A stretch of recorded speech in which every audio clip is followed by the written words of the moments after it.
Hello' friends, মোৰ নাম সমৰ কলিতা আৰু আপোনালোকে চাই আছে মোৰ চেনেল সমৰ কলিতা। চ' মোৰ চেনেললৈ আপোনালোকক বহুত বহুত স্বাগতম জনালোঁ। ফ্ৰেণ্ডছ, পাকঘৰ আপোনালোকে সাধাৰণতে ব্যৱহাৰ কৰি থকা ৰন্ধন গেছ অৰ্থাৎ LPG লিকুইফাইড পেট্ৰলিয়াম গেছ, এই গেছৰ চিলিণ্ডাৰটো এক্সপায়াৰ হয়। আপোনালোকে জানেনে? হয়, এই চিলিণ্ডাৰ এক্সপায়াৰ হয় আৰু এক্সপায়াৰ হোৱা চিলিণ্ডাৰ যদি আপোনালোকে ব্যৱহাৰ কৰি থাকে তেনেহ'লে আপোনালোকৰ বহুতে সমস্যা হ'ব পাৰে। চ' কোনটো চিলিণ্ডাৰ এক্সপায়াৰ হৈছে আৰু কোনটো চিলিণ্ডাৰ এক্সপায়াৰ হোৱা নাই আপোনালোকে কেনেকৈ চেক কৰিব? মোৰ এই ভিডিঅ' আপোনালোকে শেষলৈ চাওক। মই ইয়াত আপোনালোকক বিশেষভাৱে বিতংভাৱে আপোনালোকক বুজাই দিম যে কোনটো চিলিণ্ডাৰ এক্সপায়াৰ হৈছে আপোনালোকে কেনেকৈ চাব, কেনেকৈ চেক কৰিব। চ' ভিডিঅ'টো শেষলৈ চাওক। তেনেহ'লে চাওক, সকলো চিলিণ্ডাৰতে এইখিনি অংশত এটা লেটাৰ থাকে আৰু তাত ডট থাকে আৰু সিফালে এটা সংখ্যা থাকে। চ' লেটাৰ আপোনালোকে A থাকিব পাৰে, B থাকিব পাৰে, C থাকিব পাৰে, D থাকিব পাৰে। তাৰমানে এৰ পৰা D লৈকে লেটাৰ থাকে আৰু পিছত দুটা সংখ্যা থাকে। গতিকে লেটাৰ আৰু সংখ্যাটো কি বুজাইছে আপোনালোকক মই বিতংভাৱে বুজাই আছোঁ। চাওক, যোনটো A লেটাৰ আছে, A অৰ্থাৎ জানুৱাৰী, ফেব্ৰুৱাৰী, মাৰ্চ, আৰু B মানে এপ্ৰিল, মে', জুন। ঠিক তেনেদৰে C মানে জুলাই, আগষ্ট, ছেপ্টেম্বৰ, আৰু D মানে অক্টোবৰ, নৱেম্বৰ, ডিচেম্বৰ।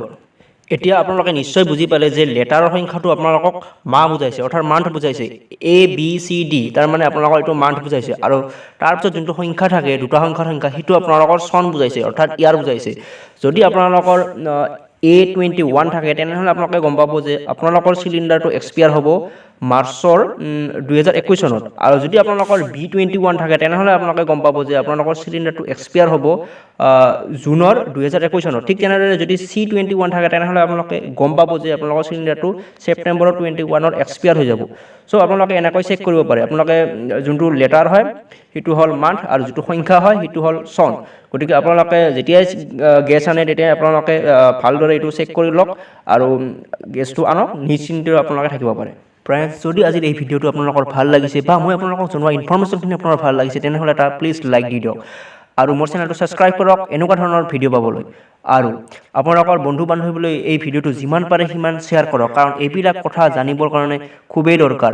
আপোনালোকৰ যদি চিলিণ্ডাৰটো এক্সপায়াৰ হৈ থাকে, আপোনালোকে যদি এক্সপায়াৰ হোৱা চিলিণ্ডাৰ ব্যৱহাৰ কৰি থাকে তেনেহ'লে এইটো আপোনালোকৰ খুবেই ভয়ানক হ'ব পাৰে। এই চিলিণ্ডাৰ ব্লাষ্ট হৈ যাব পাৰে আৰু ব্লাষ্টৰ পিছত আপোনালোকৰ কি হ'ব সেইটো আপোনালোকে নিশ্চয় জানে। গতিকে আপোনালোকৰ বন্ধু বান্ধৱীলৈ আপোনালোকে এই ভিডিঅ'টো যিমান পাৰে সিমান শ্বেয়াৰ কৰক।